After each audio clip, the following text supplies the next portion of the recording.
Bonjour, nous sommes de retour à l'Effet Papillon. Ici Lynne Drouin, votre animatrice pour une émission de 2 heures, une émission hebdomadaire qui se passe à tous les mardis de 10h à midi. Là, maintenant, on entame la deuxième phase de l'émission. Je vous présente une entrevue que j'ai réalisée avec Alex Saraf, qui est psychopédagogue, professeur de psychologie au Cégep de Saint-Laurent à Montréal. Et il est l'auteur du livre « La psychologie pour apprécier l'humain ».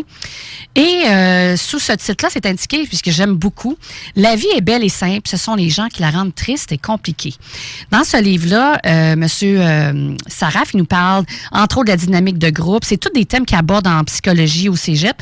Et dans ce livre-là, on aborde la dynamique du groupe, l'amour, le deuil, la sexualité adolescente et adulte et différentes réalités vécues par les jeunes d'aujourd'hui. Et ce qui est fascinant aussi dans ce livre-là, c'est que tout le contenu a été validé par des auteurs québécois qui sont des spécialistes dans leur domaine, dont Nicole Audette, qui est sexologue clinicienne, Yvon Dallaire, psychologue clinicien de Québec. Il y a aussi Michel Doré, sociologue de la sexualité, Yves Saint-Arnaud, ancien psychologue clinicien, et André Binette, qui est un ancien psychologue clinicien. Donc, vous voyez, c'est un livre qui aborde beaucoup de sujets importants, tous validés. Et M. Saraf, quand il est venu en studio, on a fait un pré-enregistrement de 2 heures avec lui. On a fait des blocs d'émissions, 3 entrevues à 3 dates différentes que vous pouvez, si vous voulez retrouver l'information, vous voulez revoir ou réécouter ou avoir la chance d'écouter la première partie de l'entrevue, vous avez juste à vous aller visiter la page, le site web de l'Effet Papillon, qui s'intitule l'effetpapillonradio.com. Vous allez dans la section émissions, saison 4, et vous allez voir les différentes partie d'entrevue que M. Saraf il nous a accordé en studio. Donc, et voilà, je vous laisse en compagnie de M. Saraf. C'est l'entrevue qui va durer une 40aine de minutes. On va passer à une autre pause publicitaire, puis après ça, je vais vous laisser un petit 10 minutes avec lui. Il va aborder le sujet de la psychologie positive à la toute fin. Mais pour l'instant, on va aborder le sujet de l'amour. Donc, bonne écoute et on vous revient à la fin de l'émission. Bonjour, nous sommes de retour à l'Effet Papillon avec Alex Saraf, qui est psychopédagogue. Et là, tu vas nous parler de la santé amoureuse. C'est quoi les ingrédients d'une bonne santé amoureuse? Oui, donc il y a tout un chapitre sur la santé amoureuse dans mon livre. Les ingrédients, premièrement, une santé amoureuse, c'est quand il n'y a pas beaucoup de tension, de chicane de couple. Donc, mais n'oubliez pas qu'une bonne santé amoureuse, c'est qu'il s'agit d'une union et non pas d'une fusion. C'est deux personnes. Il y a combien de personnes dans un couple? Yvon Dallaire et le psychosociologue Jacques Salomé l'avaient dit, surtout Jacques Salomé, mais aussi Yvon Dallaire, et je partage le même avis que ces deux grands auteurs et spécialistes. Ils disaient que il y a 3 personnes dans un couple. Moi, l'autre et le couple. Puis il faut nourrir son couple. Donc, il peut y avoir des conflits par rapport à l'argent. Yvon Dallaire en a parlé. Les enfants, la sexualité, la belle famille, etc. C'est des tensions, là, des sources de stress là, pour le couple. Mais là, ce qu'il faut savoir, c'est qu'on fait partie d'une union, qu'il faut accepter les différences, qu'on ne peut pas être toujours d'accord.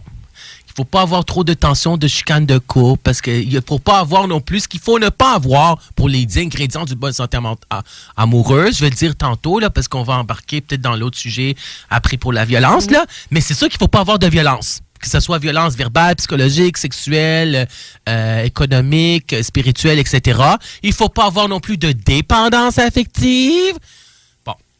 Et c'est ça. Donc, pas de dépendance affective, pas de violence. Pas de jalousie? Jalousie, regarde. La jalousie extrême, non. Okay. Quelqu'un qui est... Moi, j'ai posé la question à François Saint-Père, qui est psychologue. Je l'ai croisé au Salon du Livre, puis j'ai dit, le gars ou la fille qui est possessif, là, ou possessive, là, est-ce qu'on peut être possessif en amour sans être jaloux? Il dit non. Quand on est possessif, on est aussi jaloux. Quand on est en amour, les gens qui sont en amour, là, relation amoureuse. Ouais. Un grain de sel de jalousie, ça fait pas tort dans un couple, parce que tu tiens à l'autre. Mais la jalousie n'est pas une preuve d'amour. Mais sinon, ça devient de l'indifférence. L'indifférence, pas un bon ingrédient, là, tu t'en fous de l'autre, là. Si quelqu'un te cruise, drague ton chum ou ta blonde, puis tu réagis pas, ben là, c'est parce que tu tiens pas à elle, ou tu dis, je te donne la permission d'aller voir ailleurs, mais c'est un couple monogame exclusif dès le début, c'est-à-dire que tu n'aimes pas vraiment la personne à la fin, ou tu l'aimes moins. Puis on parle d'infidélité, donc je suppose... L'infidélité, t'as raison, t'as bien fait d'ajouter ça, j'ai écrit dans mon livre, je l'avais oublié de mentionner. L'infidélité, tu sais, l'infidélité physique. Yvon Dallaire avait dit que 30-40% des hommes vont être infidèles environ. Les femmes sont... Pour les hommes, c'est 30-40, environ 30-40. Là, puis les femmes, c'est à peu près 20. OK. Il y a plus d'hommes infidèles, physiquement, là, on parle, là, d'avoir des relations sexuelles avec d'autres, là, que les femmes. Les femmes pourraient être probablement parfois plus souvent silencieuses, qui ne vont pas en parler. Mais il y a aussi l'infidélité psychologique. L'infidélité psychologique, c'est de rencontrer ton nouveau collègue de travail, de triper sur lui, de dire « Ah, c'est le fun, j'aurais bien voulu avoir une relation sexuelle avec lui, je le trouve de mon goût, etc. » Ou l'infidélité psychologique, tu as des relations sexuelles avec ton chum ou ta blonde, mais tu penses à quelqu'un d'autre. OK. Alors là, c'est tout le monde pourrait faire ça, là, mais il ne faut pas le dire. Mais l'infidélité physique, c'est quelque chose. On pas fait d'infidélité physique, tu as raison. Pas de violence, et manque de respect aussi. Le respect, c'est un ingrédient. Le respect de l'autre, où est-ce que je suis le respect de soi, où je suis rendu dans ma relation, et le respect de mes valeurs, de mes attentes, mes besoins, mes désirs, et de respect de l'autre, de ses besoins, de ses attentes, de ses désirs, de ses pensées, de ses émotions. Donc, le respect, la transparence, l'authenticité, l'honnêteté. Est-ce qu'on dit tout quand on est en couple? Parfois, non. S'il y a des gens qui ont été en couple pendant des années, 10 ans, 15 ans, qui ont déjà été frappés, qui ont vécu de la violence physique quand ils étaient enfants, et qui ne l'ont jamais dit à leur conjoint, tu sais, mais parfois, il y a des signes aussi. Je me rappelle, j'avais pris la formation. Je parle beaucoup d'informations parce que ça faisait partie de ma vie pendant 10 ans. Karine Lara qui avait dit, à un moment donné, la fille qui rencontre un gars, puis dès le premier rendez-vous ou deuxième rendez-vous, elle dit « Si tu me touches une fois, je te quitte. » Elle dit « Si tu me frappes une fois, je te quitte. » Ça veut dire peut-être qu'elle a vécu de la violence quand elle était enfant ou quand elle avait un chum qui était violent. Elle réagit déjà. Donc, il y a des signes. Donc, le respect, la complémentarité, les activités sociales, récréatives, sportives, l'homogamie sociale. Ça, il dit ça. Il faut avoir des activités récréative, sociale, des partages des activités, là, ça c'est un point commun. Et la communication verbale, la communication non verbale, la communication sexuelle, la séduction aussi, ça se passe par le regard. Donc la communication c'est important. Ok, est-ce que tu m'écoutes est-ce que tu m'entends puis tu m'écoutes quand je parle? Il y a une différence entre écouter puis entendre. Entendre. Parce que le psychosociologue Jacques Salomé, il a écrit son livre, le titre, j'adore le livre, j'adore le titre du psychosociologue Jacques Salomé, que j'ai déjà aussi une conférence avec lui, il m'a dédicacé un de ses livres, là. Puis, écoute, il a écrit beaucoup de livres, le psychosociologue Jacques Salomé, puis il a écrit le livre, le titre c'est « Si je m'écoutais, je m'entendrais. » Oui. Donc, ça, c'est aussi, il a écrit un livre sur l'amour aussi. Il a écrit aussi « Ne plus vivre sur la planète Terre. » T-A-I-R-E. Ça veut dire qu'il faut que je communique. Et l'affirmation de soi, c'est important dans un couple. Là. Puis, qu'on n'est pas toujours d'accord avec l'autre quand on est en couple. Parce que, tu sais, là, au début, quand on rencontre la personne, c'est la phase de la lune de miel. Hein? On veut toujours être avec la personne. C'est 1 an environ, la phase de la lune de miel. Puis ensuite, les conflits, on dit les différences. Puis respecter les différences aussi. Puis un attachement réciproque, sécurisant. Puis qu'on fait confiance à l'autre puis en soi, là. Oui. J'ai lu dans ton livre que... Et aussi, tu me permets vas-y. Et aussi, ce qui va avec une bonne santé amoureuse, c'est une belle sexualité éblouissante. Ça, c'est important. Tu me permets-tu 1 minute ou 2, s'il te plaît? S'il y a des couples, en fin de compte, ça fait 10 ans qu'ils sont ensemble, mais ça fait 3 ans qu'ils n'ont plus de relations sexuelles. Mais si un des deux est insatisfait là-dedans, c'est pas un bon ingrédient pour sa santé amoureuse aussi. Il faut respecter aussi où est-ce qu'on est rendu. Vas-y, je t'écoute. Non, c'est bon. C'est parce que dans ton livre, tu parlais que le défi des filles, c'est de se sortir du conte de fées. Puis les gars, c'est de conjuguer la sexualité et l'amour. Oui. Alors ça m'a été dit. J'avais suivi une conférence encore avec une psychologue d'approche psychodynamique, Sylvie Gay, qui a donné la conférence sur l'adolescence. Puis elle avait dit qu'Éric Eriksen, c'est un psychanalyste qui a écrit la théorie psychosociale du développement de 0 à la mort. OK? L'intégrité du moi versus désespoir, c'est le dernier stade pour l'âge avancé. OK? Ça commence avec la confiance versus la méfiance de 0 à 18 mois. Bon, il y a les autres stades que je nommerai pas, mais il y en a 8. Puis Éric Eriksen, qui est le grand psychanalyste, avait dit que la fille doit sortir mentalement du conte de fées. C'est ça, sa tâche développementale à l'adolescence. Comme tu dis, sont des filles. Ça veut dire qu'elle doit savoir que le prince charmant, là, le conte de fées, il n'existe pas. Les adolescentes peuvent faire au niveau cognitif de la fabulation personnelle. Elle dit, moi, un chum, une bonne job, un chien, 2 enfants, une maison égale vie sans problème. Mais c'est pas vrai. Il y en aura des problèmes. Un couple sur 2 se sépare. C'est ce que je veux dire. Peut-être que tu vas perdre ton emploi parce que tu vas changer d'emploi. Il va y avoir des problèmes avec la maison aussi, avec le chien, etc. Tu comprends-tu ce que je veux dire? Donc, idéalement, il faut sortir de ce conte de fées-là à l'adolescence. Il faut qu'elle sorte du conte de fées à l'adolescence. C'est pas il va sauver le prince charmant. Mais il y a des femmes aussi qui sont encore avec le conte de fées, là. Oui. Le conte de fées, c'est qu'elle cherche la personne idéale. L'homme idéal. Trouver l'homme idéal. Tu sais, il y a le livre Trouver l'homme idéal, là. Mais c'est le prince charmant, là, le conte de fées, là, que tout va bien aller, là. Ça n'existe pas, c'est dans les téléromans. Là. Mais même dans les téléromans, ils se séparent.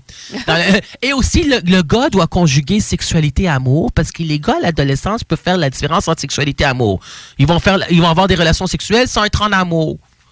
Mais tu sais, parce qu'il faut savoir qu'une bonne santé amoureuse, idéalement, on a les deux. Sexualité et amour ensemble avec la personne qu'on aime. Donc, les gars, c'est différent des filles. Puis, c'est ça. Là, ils vont dans l'air aussi à la formation, avait dit, dans un des films de Disney, qu'est-ce qu'on voit? La grenouille mâle dit à la princesse, embrasse-moi, je vais devenir ton prince. Ils vont dans l'air qui me l'avait dit à la formation. Elle embrasse la princesse, la grenouille mâle. Tu quoi? Elle devient une grenouille elle-même. Elle s'est fait avoir. Le conte de fées, ça n'existe pas. C'est vrai. Ben, je pète la bulle des ados maintenant. J'ai dit ça.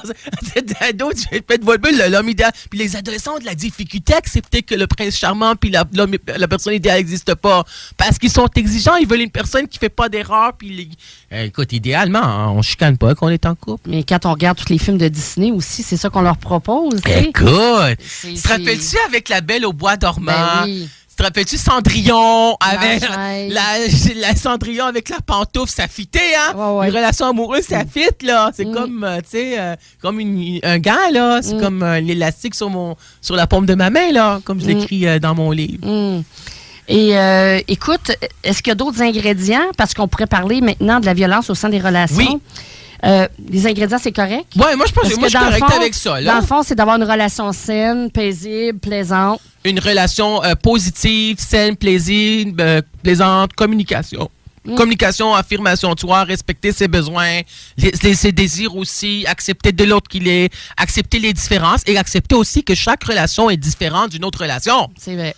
Tu sais, l'attachement qui est là, il y a différence entre amour et attachement, puis qu'on choisit d'aimer l'autre. Tu sais, il y a une différence, ils vont dans l'air, ça j'en parle dans mon livre, il nous l'a enseigné à la formation, j'ai adoré ce qu'il avait dit.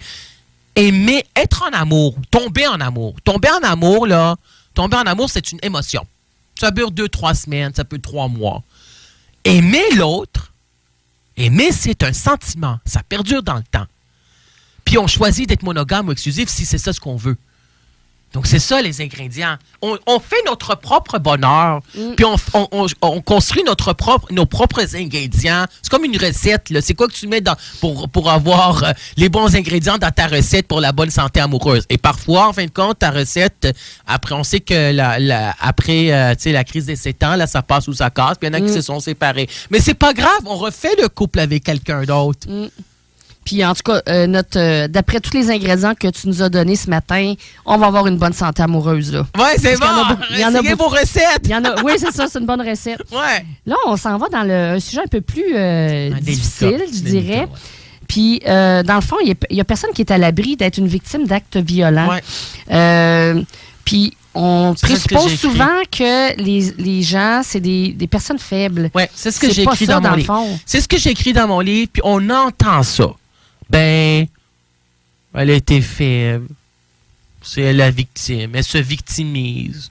Elle mérite. C'est elle qui est allée. Elle aime. Elle aime ça. Il l'aime. Elle aime ça. Elle sait qu'elle est différente. Elle a provoqué ça. Elle est responsable de son malheur. Tant pis pour elle. Elle est différente des autres. Elle mérite. Elle est allée le chercher, etc. Donc ça, on parle. Tu veux parler des violences dans les relations de couple, hein? Oui. Alors, en général. Premièrement, la violence est partout. Dans les médias, dans les jeux vidéo, dans les films. On l'entend. On le voit. Les enfants, là, à la garderie, à 4 ans, ils disent « J'ai vu des jeux violents sur Internet, là. » OK? Et on banalise la violence.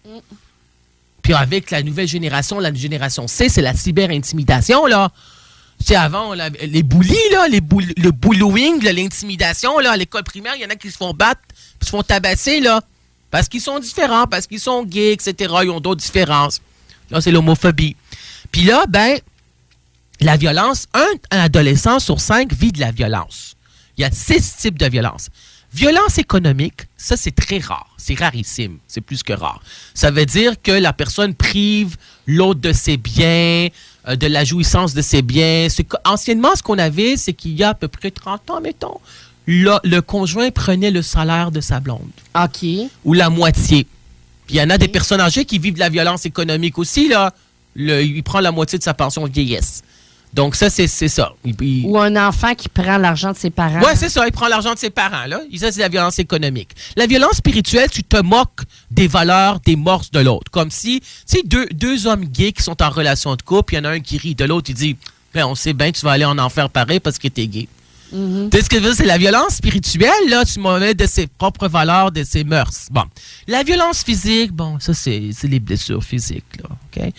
On sait en passant que les femmes, de façon générale, j'ai parlé des autres types de violence aussi, elles vivent de la violence, en moyenne, les études le disent, elles partent après 12 ans. Elles vivent la violence. Les femmes victimes de violence conjugale, là, avec le syndrome de la femme battue, là, que j'en parle, la tension, l'explosion, la phase de la lune de miel, etc. Il y en a 4 phases, vous lirez ça dans mon livre. Elles partent en moyenne après 12 ans qu'elles partent pour de bon. Hey, c'est beaucoup. Aller-retour, partir et revenir 12 fois. Puis 12 ans, elles partent. Habituellement, elles partent quand elles commencent à battre les enfants. Ouais. Elles sont pas autonomes.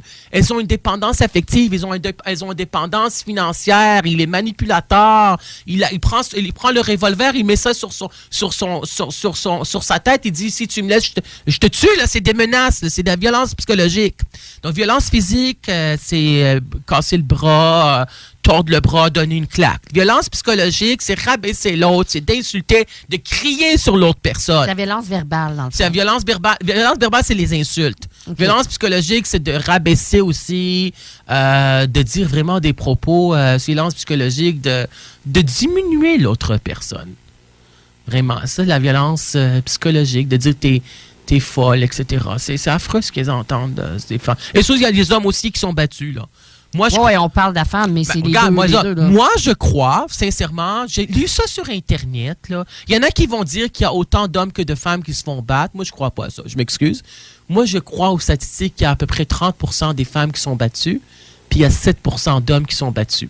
OK. Ou qui ont déjà été battus. Moi, je crois à cette statistique-là, que j'ai déjà entendue, j'ai lu des statistiques. Il y en a qui vont dire c'est autant, il y en a qui vont dire que c'est 30. En tout cas, tu sais, les statistiques, moi, je crois que 30% des femmes ont déjà été victimes de violence conjugale, ou le seront, puis à peu près 7% d'hommes. C'est vrai qu'il y a moins d'hommes qui se font battre par des femmes, je pense. Là, mais 30%, c'est énorme. C'est énorme! C'est incroyable, là. C'est violence, ouais. Puis imagine-toi donc, violence économique, tout ça, ben c'est énorme, là. Puis souvent, il arrive-tu qu'il y a plusieurs types de violence dans une même relation? Là, ouais. Ben, il peut y avoir, parce que n'oublie pas, la violence psychologique, c'est la violence qui est la pire que la violence souvent, physique. Ça commence comme ça. Ça commence par la violence psychologique. Ensuite, ça devient de la violence physique. Donc, ça commence par... les adolescents banalisent la violence. Ça commence par t'es niaiseuse, t'es con, t'es niaiseux, t'es stupide, t'es un moron. Ça commence comme ça. Ensuite, c'est quoi? Ah, tu devrais pas faire ça. Tu devrais pas sortir avec tes amis. Tu m'aimes pas, hein? Tu l'as cruisé, hein? Tu l'as regardé. T'es une salope. Il dit ça, les vraies affaires, là. T'es une ci, t'es une ça. Est-ce que tu as eu des relations sexuelles avec ton chum? Comment c'était avec ton chum? Tu sais, ça commence comme ça, là. C'est de la possessivité, c'est de la jalousie. Tu n'as plus le droit de porter du rouge à lèvres, là. C'est du contrôle. Pas de rouge à lèvres, pas de décolleté, plus capable de sortir dans les bars, dans les discothèques. L'enfer, les crises de jalousie. Là, qu'est-ce qui commence après? Tu sais, c'est pas typique, c'est peut être ça, là. Je donne un exemple, là.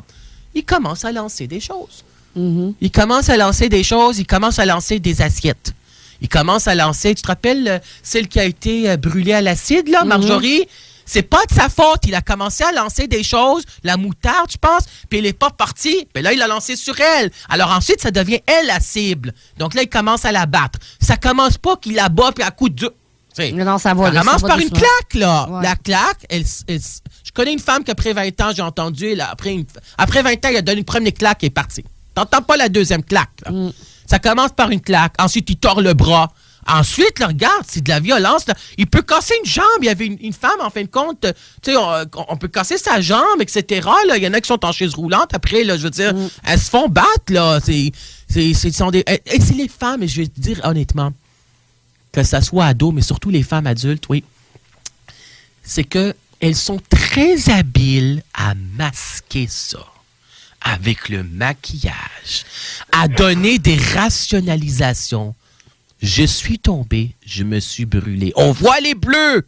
Ben, c'est parce qu'ils ont honte. Elles ont honte, elles se sentent coupables. Il les a manipulées, il leur avait dit « Je te bats parce que je t'aime, parce que je te corrige, tu me provoques. » Il donne des explications. Puis elle croit, puis elle dit « Il me bat parce qu'il m'aime. » Mais c'est pas ça de l'amour, il t'aime pas réellement. Il n'est pas en amour avec toi, il t'aime pas.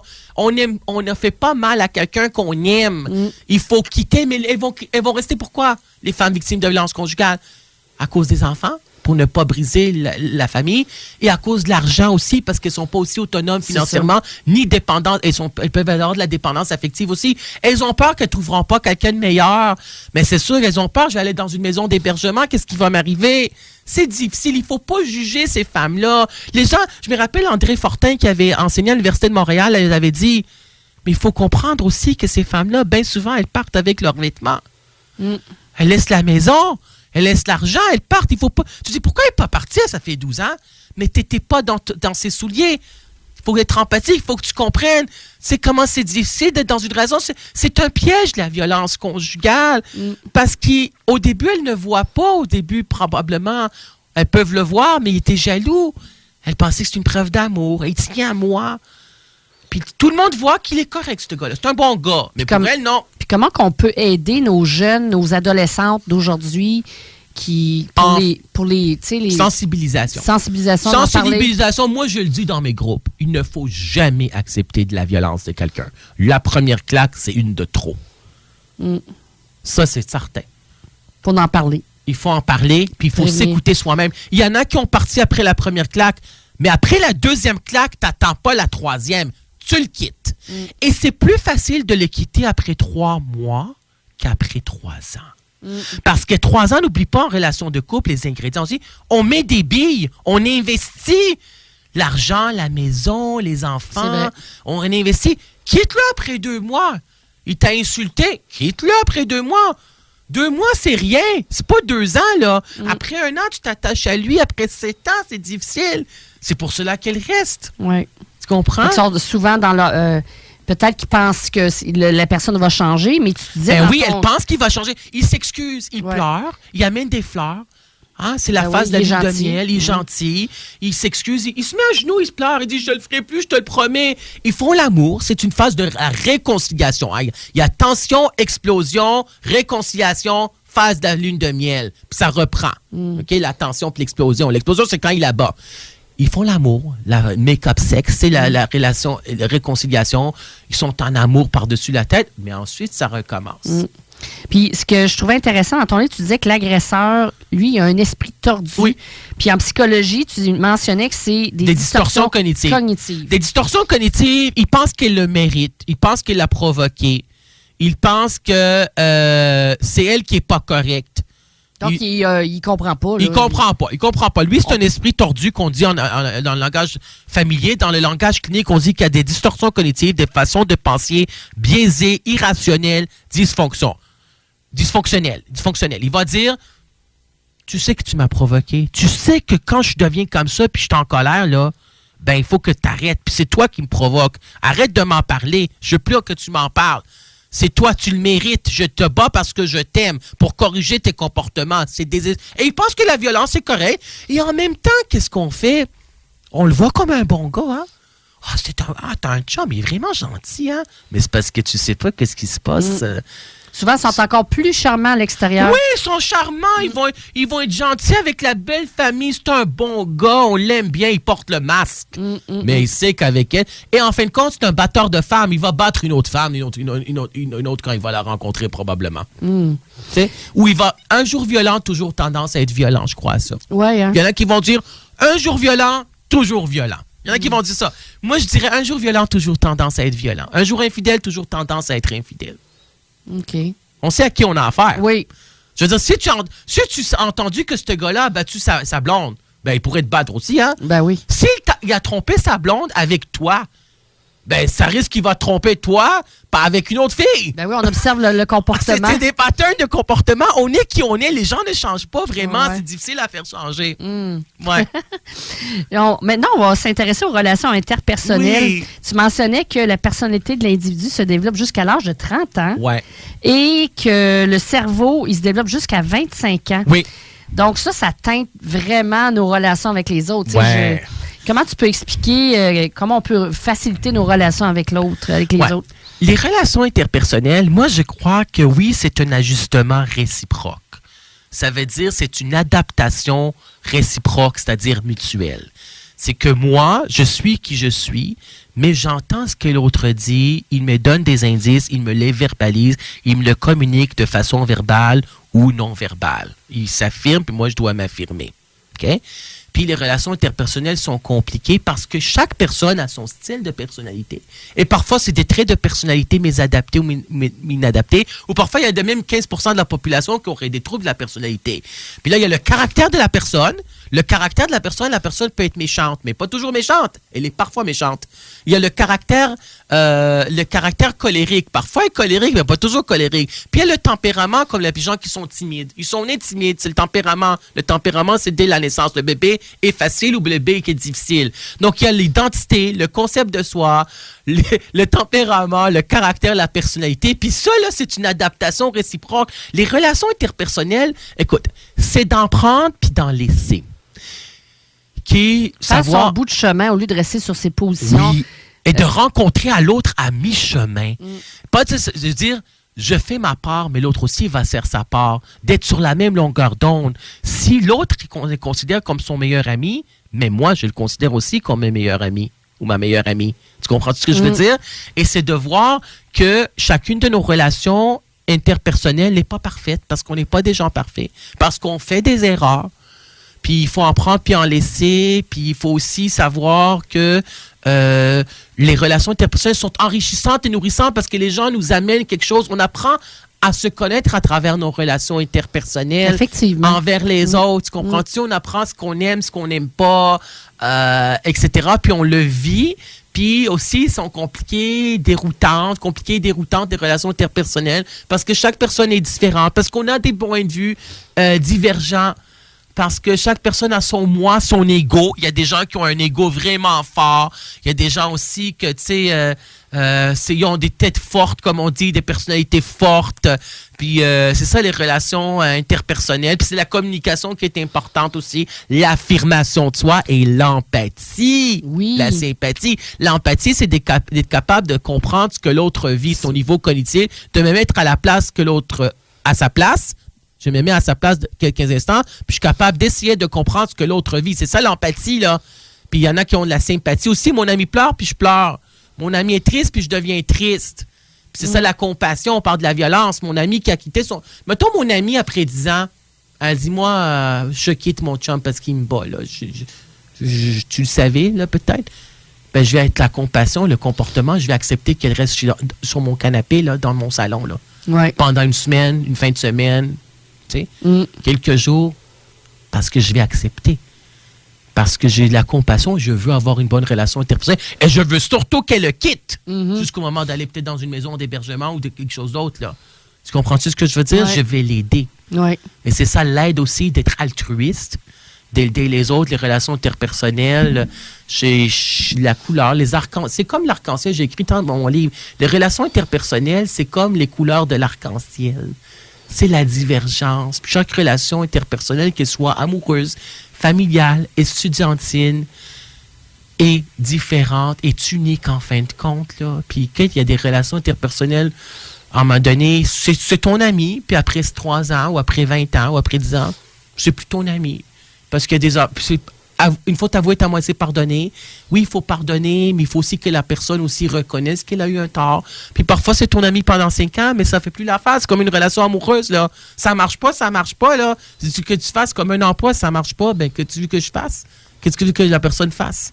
Mais ça me fait penser à ce que tu nous disais à un moment donné, l'importance du temps présent. Tu sais, tu peux avoir un ami pour 1 heure, un ami pour une semaine, pour 5 ans, pour une vie. Pour 5 ans, ça dépend. Il faut apprécier le moment présent, comment on est avec la personne, etc. Puis cette personne-là nous amène quelque chose. Là. Puis ça va être difficile aussi parce qu'on est des gens différents, parce qu'il va y avoir des chicanes, que ce soit des chicanes de couple, des chicanes d'amis aussi. Il y a du bitchage. Tout est sur Facebook de nos jours aussi. Ouais. C'est ce que je veux dire. C'est difficile, hein? C'est difficile, la vie, là. C'est ça, il faut que les gens nous rendent la vie plus facile. Il faut qu'on se rende la vie plus facile. Pourquoi c'est chicané autant? Pourquoi tant de violence?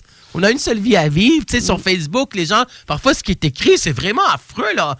Tu vois, ils se laissent sur Internet, sur Facebook, là. Tu sais, c'est comme ils disent, ça, c'est ma meilleure amie, puis elle a une MTS. C'est affaire de même, là. Non, mais tu comprends ce que je veux dire? Ça, c'est ma meilleure amie, puis elle est anorexique ou boulimique. Puis lui, c'est un ci, c'est un ça, etc. Puis on met sa photo. C'est public, là. Beaucoup de jugement. Beaucoup de jugement. Puis je pense un des ingrédients, tu me corrigeras sinon, je pense qu'il y a une question d'affirmation de soi, être capable de s'affirmer. Oui.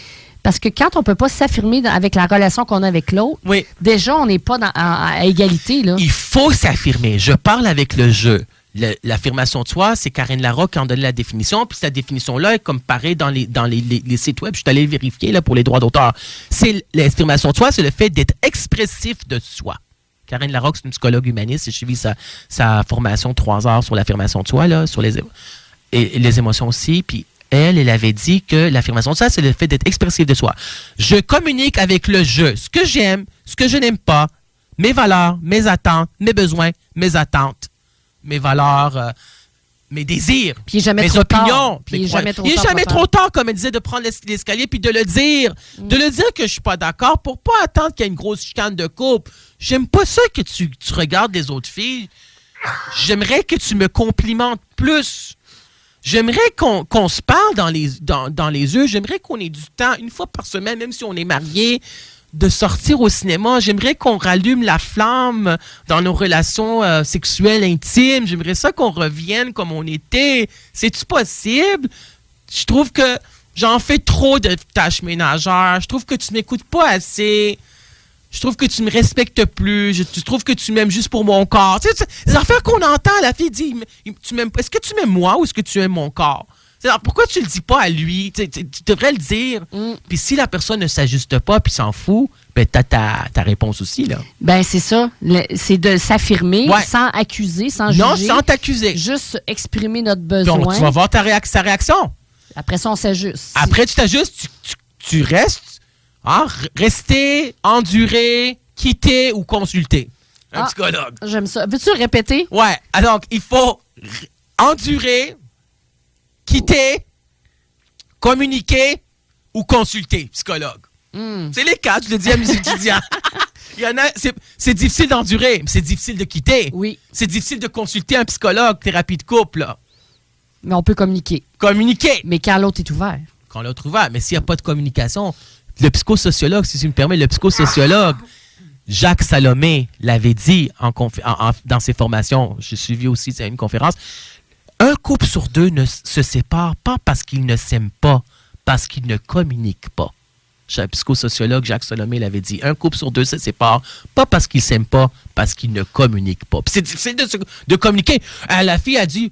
il doit le savoir que j'aime pas ça quand il dit ça ou quand il fait ça. Non, il sait pas. Il sait pas, il est pas dans ta tête, il faut que tu le dises. Pourquoi tu le dirais pas? Ben, je veux pas le dire parce que comment il va réagir? Mais c'est parce que c'est ça ta relation, la clé de la communication, là. La cllé dans une relation de couple, c'est la communication. Il faut que tu le dises.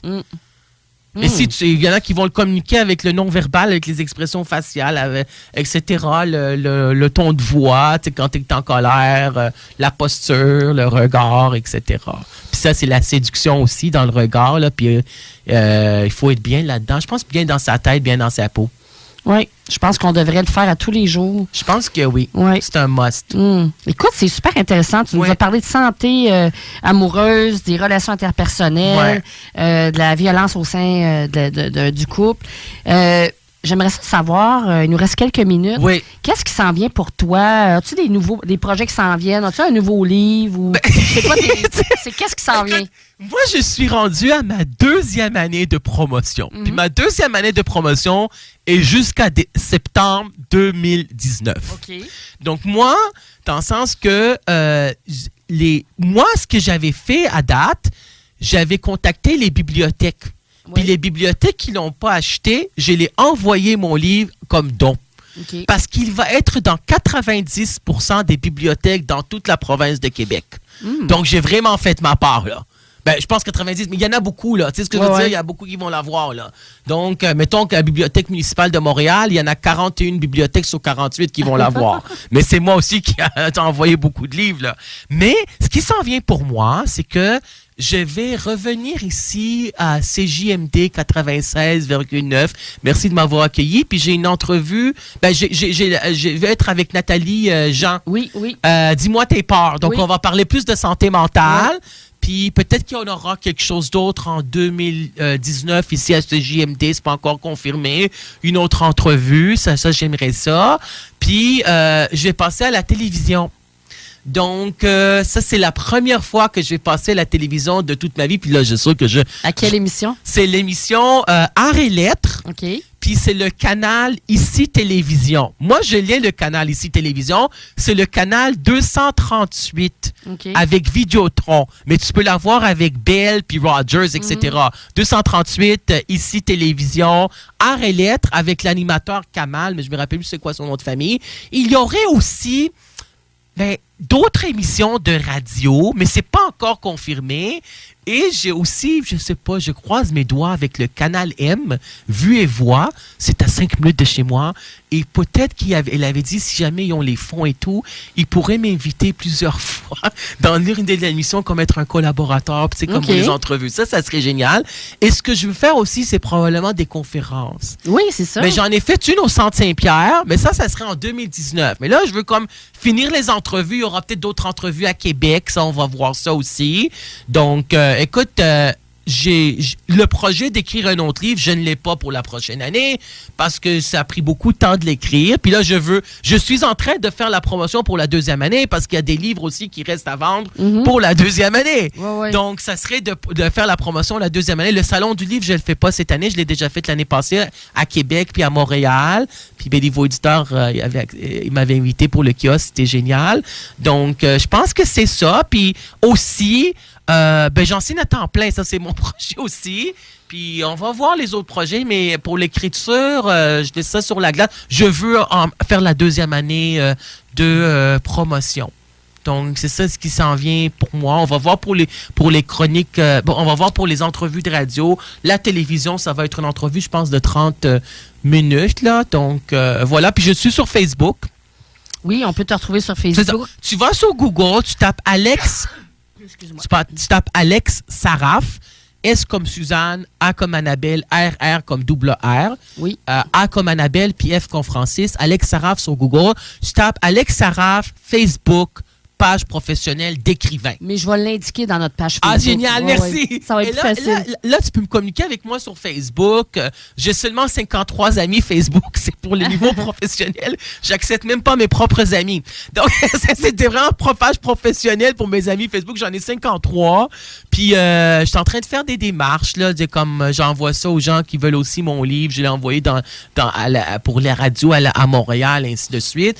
Puis, il y a aussi, c'est ça, sur Facebook. Tu peux me retrouver là. Il y a mes capsules vidéo sur YouTube. Oui, c'est ça, tu fais des capsules vidéo. Je l'ai fait, je suis sorti de ma zone de confort. Au début, je voulais pas trop. Tu sais, je suis comme, non, je vais être sur YouTube. Mais là, j'adore être sur YouTube.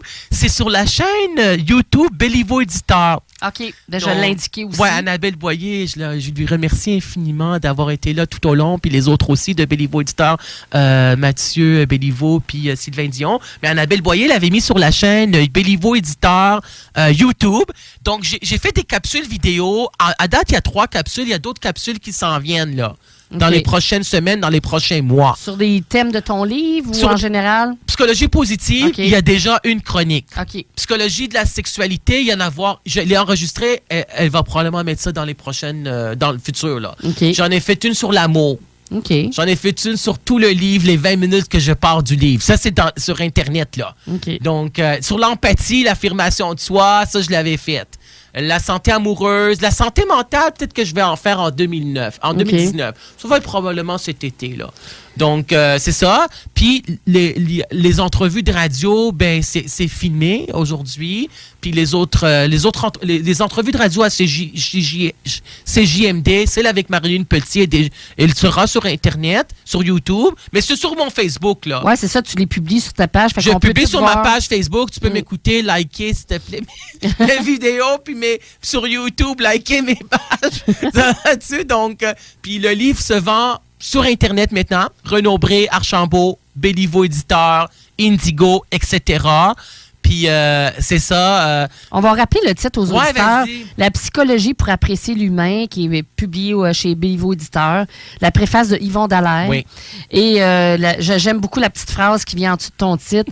La vie est belle et simple. Ce sont les gens qui la rendent triste et compliquée. Oui, c'est vrai. Hey, ça a été un véritable bonheur de t'avoir avec nous à l'effet papillon. C'est vraiment agréable de t'entendre parler de la psychologie. On voit vraiment que tu es passionné de ça. Merci. Les étudiants ne doivent pas s'ennuyer dans tes cours. Oh non, il aime bien mon cours, je peux te le dire. Là, je suis vraiment... Mais merci beaucoup de m'avoir accueilli. Oui. Ça m'a fait plaisir. Je suis venu de Montréal, mais ça Ben valait oui. le déplacement. Puis j'étais très heureux d'être aujourd'hui ici. Ben oui, écoute, on va avoir tes émissions en 2 blocs. Il va en avoir une première heure, je dirais en novembre, puis une Ouais. deuxième heure en décembre. Génial. Je Ça vais- va être sur mon Facebook aussi. Oui, ça va être ça, sur on va YouTube on va le probablement. publier. On va tout indiquer les informations. Parfait. Ben merci beaucoup. Ça m'a fait plaisir. Merci, Ça a été un Lynn. grand bonheur. Merci. Bye. Bye.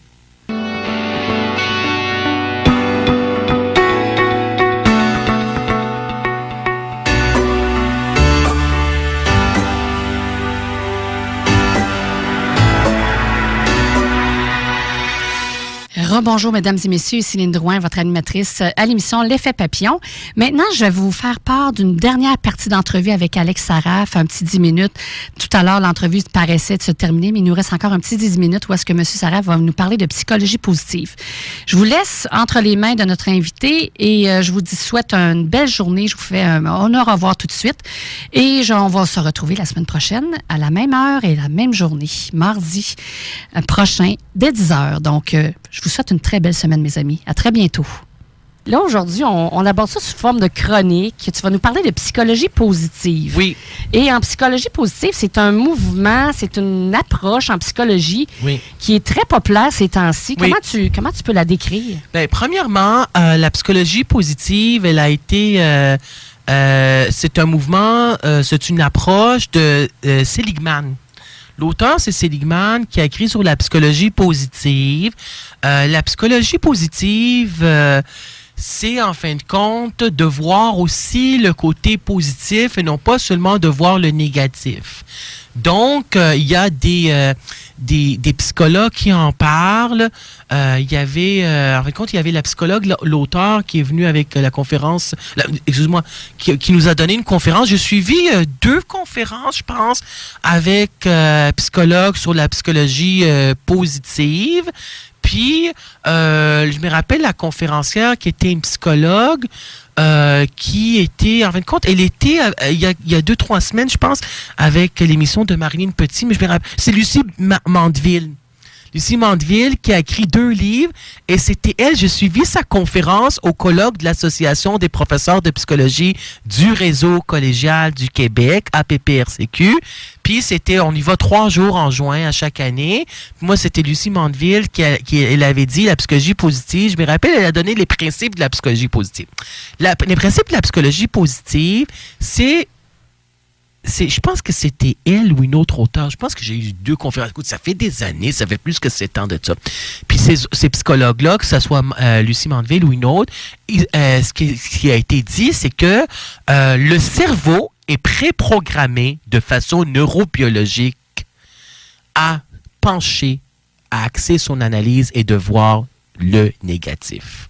Le cerveau est préprogrammé de façon neurobiologique, neurochimique, à voir le côté négatif, à d'être penché, axé sur l'aspect négatif. Ça veut dire qu'elle avait dit, la neuropsychologue, qu'il faut déprogrammer le cerveau au niveau neurobiologique de voir les aspects positifs. C'est-à-dire qu'on voit toujours plus le côté négatif, le côté sombre, le côté noir, plutôt que de voir le positif.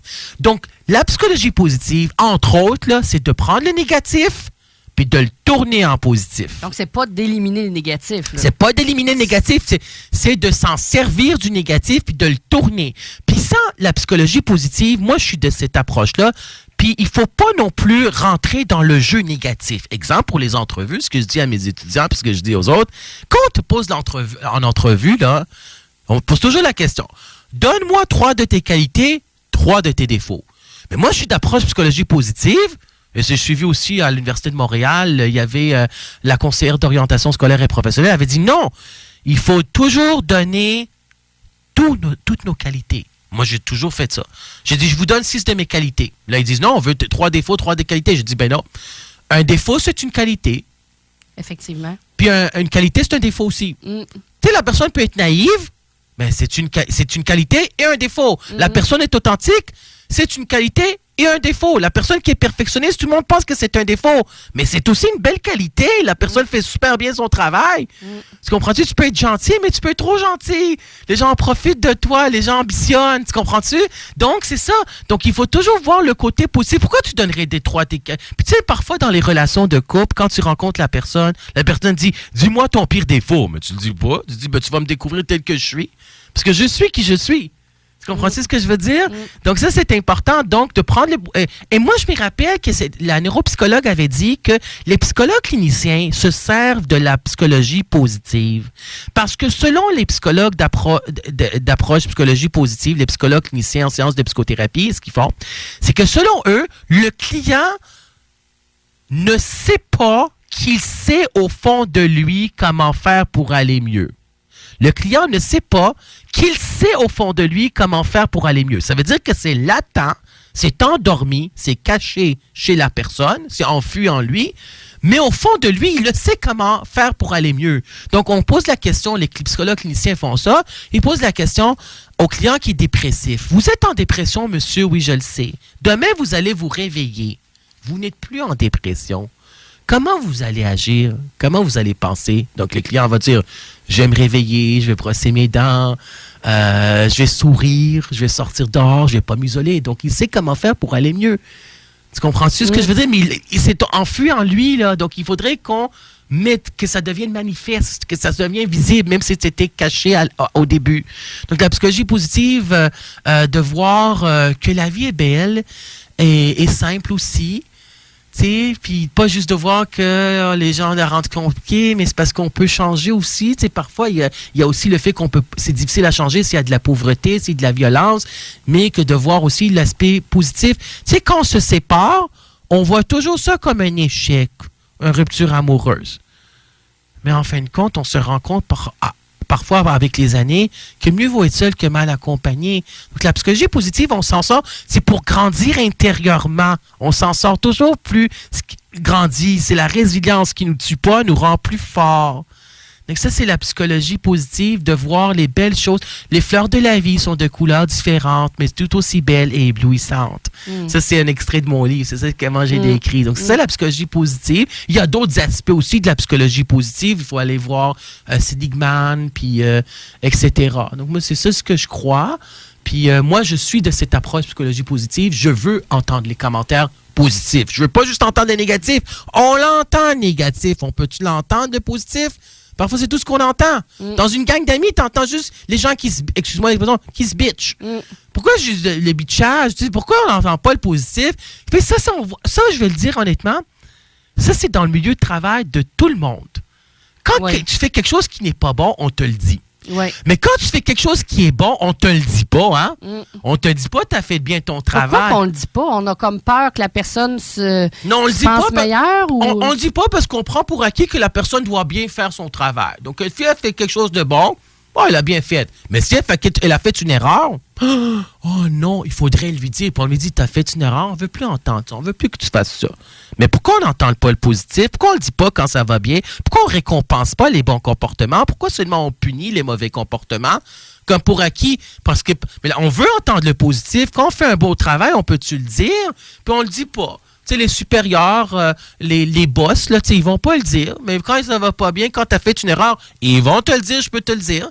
Puis la psychologie positive aussi, c'est de savoir qu'on fait des erreurs. C'est pas si grave de faire des erreurs. On apprend à travers nos erreurs. C'est ça, on prend l'erreur, l'aspect négatif, puis on tourne en positif. Alexander Pope avait dit l'erreur est humaine. Les psychologues humanistes disent c'est pas parce qu'on a fait une erreur qu'on est une erreur. Ça veut dire qu'il faut pas que ça joue sur notre estime de soi.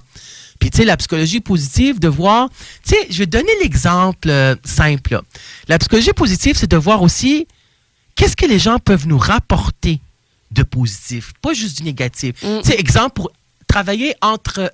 Tu sais, dans le milieu professionnel, il y a des gens qui vont dire... Il y a des femmes qui vont dire c'est difficile de travailler entre femmes. Ouais. Parce que les femmes vont se bitcher, certaines, pas toutes, la minorité peut-être, en tout cas, il y en a qui vont le faire. Mais il faut voir aussi qu'il y a la complicité. Oui, c'est vrai. La complicité féminine, ça c'est important de se tenir parce que les femmes aussi veulent pas vivre des injustices, le double standard, etc. Donc, voir aussi de la psychologie positive, c'est bon de se ressembler puis de regrouper parce qu'on ressemble aux autres, on a des points de vue différents, on s'isole pas des autres, on s'exclut pas. Donc, ça, c'est important aussi. Tu sais, de voir que la nature humaine est comme ça, puis il faut se tenir ensemble, puis de voir les belles choses de la vie. C'est ça, la psychologie positive, là. Puis de voir que... la psychologie positive aussi, moi, j'ajouterais, selon moi, c'est de faire la paix avec le passé. Oh, ça, c'est bien, oui. Faire la paix avec le passé, ce qu'on avait fait, ce qu'on a vécu, ce que les gens nous font vivre aussi. Vivre le moment présent. Puis, comme on dit en anglais, looking forward to the future. Ça veut dire aller de l'avant, dire qu'on a hâte au futur. Puis c'est comme ça, les personnes âgées, c'est ça ce qu'ils ont fait, là aussi. Là, c'est la sagesse. Ils ont fait le passé, ils n'ont pas peur de le futur, la mort. Ils vivent le moment présent. Vivent le moment présent. C'est ça la psychologie positive. Oui, le ici et maintenant. Je peux pas changer les choses du passé. Je peux les réparer parfois, oui, mais parfois ça m'appartient pas. Les choses qui m'appartiennent, puis les affaires qui m'appartiennent pas, ça les humanistes disent. On peut changer les philosophes qui ne m'appartiennent pas, mais il y a des affaires qui ne nous appartiennent pas qu'on ne pourrait jamais changer. Donc, vive le moment présent, que la vie est belle. L'instant maman, qu'est-ce que tu ressens en ce moment-là? Dans l'émotion, dans l'experiencing, ton maman. Chaque maman est précieux parce que je l'ai dit, je vais le dire ici aussi, on a une seule vie à vivre. Il faut se rendre heureux. Oui, c'est vrai. Il faut se rendre heureux, puis il faut laisser les petites affaires qui nous dérangent, puis tout ça. Il faut dire, regarde, j'ai une seule vie à vivre, je veux la vivre et c'est ma vie. Et c'est moi qui en fais ce que je veux et je veux la vivre, une belle vie parce qu'on a une seule vie à vivre et la vie est vraiment courte aussi, là. Et la vie est belle. La vie est belle. La vie est belle. La vie est belle. Quel beau mot de la fin, Alex. Ben oui.